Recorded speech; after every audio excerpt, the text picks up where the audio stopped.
मान लीजिए इंडिया, नेपाल, बांग्लादेश और श्रीलंका ने एग्रीमेंट कर लिया। अब इन देशों ने कहा हम आपस में बिजनेस आसान करेंगे। अब देखते हैं इसका फायदा क्या हुआ। फायदा क्या होगा? ट्रेड बढ़ेगा। ठीक है, ट्रेड बढ़ता है कैसे? पहले इंडिया से नेपाल सामान भेजने पर ज्यादा टैक्स लगता था, ज्यादा डॉक्यूमेंट्स, ज्यादा टाइम। एग्रीमेंट के बाद क्या हुआ? टैक्स कम हो गया, डॉक्यूमेंट्स कम हो गया, बिजनेस आसान हो गया, इसलिए इंपोर्ट एक्सपोर्ट बढ़ गया। याद रखिए, ट्रेड आसान तो बिजनेस ज्यादा होता है। दूसरा है लार्ज मार्केट।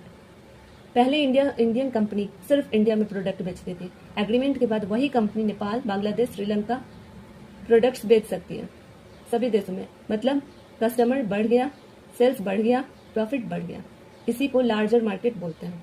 तीसरा है इकोनॉमिक ग्रोथ। जब बिजनेस बढ़ता है, फैक्ट्री बढ़ती है, सेल्स बढ़ता है, तो कंट्री की इनकम भी बढ़ती है, जीडीपी बढ़ता है, इसीलिए इकोनॉमी ग्रो करता है। ठीक है। चौथा है एम्प्लॉयमेंट जनरेशन।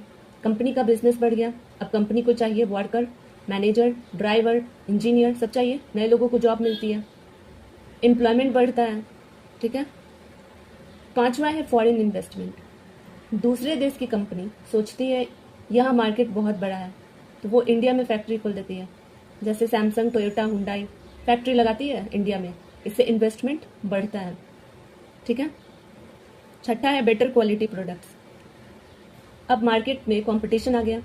अगर कंपनी अच्छा प्रोडक्ट नहीं बनाएगा तो कस्टमर दूसरा कंपनी से खरीद लेगा, इसीलिए सब कंपनी क्वालिटी इंप्रूव करता है, कस्टमर को अच्छा प्रोडक्ट मिलता है। सातवां है लोअर प्राइसेस, सस्ता प्रोडक्ट्स।